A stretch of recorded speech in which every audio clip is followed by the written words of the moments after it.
Semangat pagi, apa kabar Bapak Ibu dan rekan-rekan yang terkasih dalam Kristus? Semoga karena kasih Allah, anugerah kesehatan dan kegembiraan senantiasa bersama kita dan keluarga kita di rumah. Hari ini Rabu 24 Agustus 2022, Pesta Santo Bartolomeus Rasul dalam Pekan Biasa ke-21 tahun liturgi C2. Kita akan mendengarkan sabda Tuhan dari Injil Suci menurut Yohanes, bab 1, ayat 45 sampai dengan 51. Sekali peristiwa, Filipus bertemu dengan Natanael dan berkata kepadanya, "Kami telah menemukan Dia yang disebut oleh Musa dalam kitab Taurat dan oleh para nabi, yaitu Yesus, anak Yusuf dari Nazaret." Kata Natanael kepadanya, "Mungkinkah sesuatu yang baik datang dari Nazaret?" Kata Filipus kepadanya, "Mari dan lihatlah." Melihat Natanael datang kepadanya, Yesus berkata tentang dia, "Lihat, inilah seorang Israel sejati. Tidak ada kepalsuan di dalamnya." Kata Natanael kepada Yesus, "Bagaimana engkau mengenal aku?" Jawab Yesus kepadanya, "Sebelum Filipus memanggil engkau, aku telah melihat engkau di bawah pohon ara." Kata Natanael kepadanya, "Rabi, engkau anak Allah, engkau raja orang Israel." Yesus menjawab katanya, "Karena aku berkata kepadamu, aku melihat engkau di bawah pohon ara, maka engkau percaya? Hal-hal yang lebih besar daripada itu akan engkau lihat." Lalu kata Yesus kepadanya, "Aku berkata kepadamu, sesungguhnya engkau akan melihat langit terbuka dan malaikat-malaikat Allah turun naik kepada Anak Manusia." Demikianlah sabda Tuhan.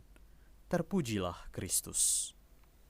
Bapak, Ibu, dan rekan-rekan yang terkasih dalam Kristus, Tuhan Yesus yang kita imani merupakan pribadi yang dinantikan oleh banyak orang, termasuk para rasul pada masa lampau.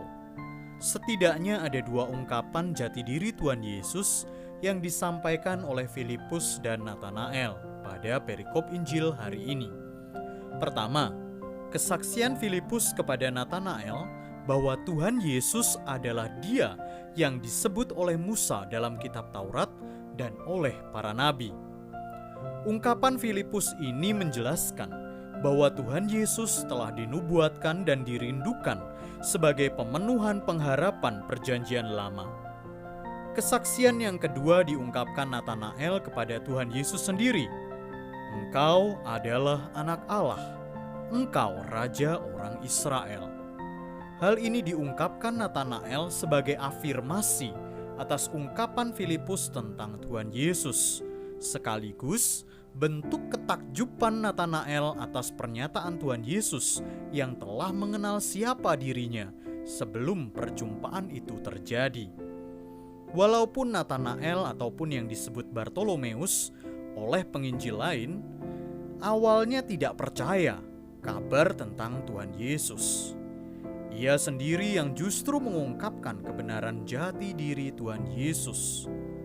Bapak, Ibu, dan rekan-rekan yang terkasih, sikap seperti Rasul Natanael atau Bartolomeus ini juga seringkali menjadi sikap kita terhadap Tuhan. Bartolomeus memperoleh sapaan hangat dari sang guru sehingga ia percaya.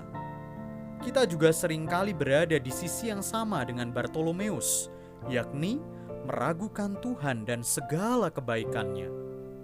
Namun, kita juga perlu belajar dari Santo Bartolomeus untuk membuka diri penuh ketulusan. Manusia terkadang terlalu menutup diri sehingga seruan Tuhan di tengah hiruk-pikuk dunia tidak sanggup kita dengar. Dengan membuka diri bagi Tuhan, kita akan memperoleh segala anugerah terbaik darinya. Semoga roh kasih Allah melumasi engsel-engsel pintu hati kita untuk mempersilahkan Allah merajai pikiran, hati, tindakan hidup kita. Berkat Tuhan senantiasa menyertai kita dan keluarga kita. Bapak, Ibu, dan rekan-rekan yang terkasih dalam Kristus, marilah kita bersatu dalam doa. Tuhan Yesus, sebagaimana Natanael percaya kepadamu dalam hal-hal kecil, semoga kepercayaan Natanael kepadamu menambah semangat kami untuk lebih beriman, berharap, dan penuh kasih kepadamu dalam kehidupan yang kami jalani saat ini, meskipun tak mudah. Kami percaya kepadamu ya Yesus, Engkaulah perisai dan penopang hidup kami, kini dan sepanjang segala masa. Amin. Bapak, Ibu, dan rekan-rekan yang terkasih dalam Kristus, marilah kita mengenal lebih dekat Santo Bartolomeus Rasul yang hari ini kita rayakan. Bartolomeus berarti anak Tolmai. Ada semacam keraguan-raguan tentang nama Rasul ini. Apakah itu nama sesungguhnya dari Rasul Bartolomeus, ataukah sekadar dipakai sebagai nama tambahan untuk menunjukkan bahwa dia adalah anak Tolmai? Rasul Yohanes dalam Injilnya tidak mengatakan apa-apa tentang rasul yang disebut Bartolomeus itu. Yohanes hanya menulis tentang seseorang yang bernama Natanael, sahabat karib Filipus yang kemudian mengikuti Yesus. Atas dasar ini, banyak sejarawan dan ahli kitab suci menyimpulkan bahwa kedua nama itu, Bartolomeus dan Natanael, menunjuk pada orang yang sama. Kemungkinan Bartolomeus pun adalah sahabat karib Yohanes. Dalam Perjanjian Baru, nama Bartolomeus ditemukan dalam ketiga Injil sinoptik, yakni Matius 10 ayat 3, Markus 3 ayat 18, dan Lukas 6 ayat 14. Dan di dalam Kisah Para Rasul, bab 1 ayat 13. Ia bukanlah seorang nelayan seperti keempat rasul lain, yaitu Andreas, Yohanes, Simon, dan Filipus, yang berasal dari Betsaida dan dikenal sebagai nelayan Tasik Genesaret. Ia seorang petani, karena berasal dari Kana, sebuah kampung yang cukup jauh dari Tasik Genesaret. Nama ayahnya Tolmai, yang berarti petani. Dua alasan itu diperkuat lagi oleh peristiwa pertemuannya dengan Filipus di kebunnya di bawah pohon ara. Yohanes dalam Injilnya menggambarkan Bartolomeus sebagai seorang yang jujur dan tulus. Bahkan oleh Yesus dia disebut orang Israel sejati yang kemudian menjadi murid setiawan Yesus. Pada peristiwa penampakan Yesus kepada 7 orang rasulnya di tepi danau Tiberias, Natanael juga hadir menyaksikan peristiwa itu. Pada hari Pentakosta, oleh kekuatan Roh Kudus, Bartolomeus menjadi salah satu pendekar gereja yang mewartakan Injil ke berbagai tempat. Eusebius, sejarawan dari Kaisarea, yaitu yang hidup dari tahun 260 sampai 340, dalam bukunya Historia Ecclesiastica menceritakan bahwa Bartolomeus menjadi pewarta Injil Kristus di belahan dunia timur. Santo Hieronymus yang hidup dari tahun 340 sampai 420, pelanjut karya Eusebius, mengisahkan bahwa Pantaenus dari Alexandria ketika mewartakan Injil di India pada awal abad ketiga menemukan bukti-bukti kuat tentang karya misioner Rasul Bartolomeus. Kepada Pantaenus, orang-orang India menunjukkan satu salinan Injil Matius yang ditulis dalam bahasa Ibrani untuk membuktikan bahwa mereka, yakni orang-orang India, telah diajar oleh Bartolomeus kira-kira 1,5 abad yang lalu. Hieronymus selanjutnya menjelaskan bahwa Pantaenus kemudian membawa salinan Injil Matius itu ke Alexandria.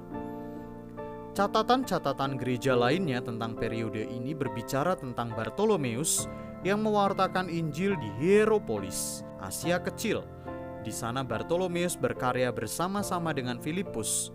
Sepeninggal Filipus dan pembebasannya dari penjara, Bartolomeus mewartakan Injil di provinsi Likaonia, Asia Kecil. Bangsa Armenia pun menyebut Bartolomeus sebagai rasul mereka. Mereka mengatakan bahwa Bartolomeuslah orang pertama yang mempertobatkan mereka hingga mati sebagai martir Kristus di Albanopolis, tepi Laut Kaspia pada masa pemerintahan Astyages, Raja Armenia. Selain berkarya di antara orang-orang Armenia, Bartolomeus juga berkarya di Mesopotamia, Mosul, yaitu Kurdi, Irak, Babilonia, Kaldea, Arab, dan Persia.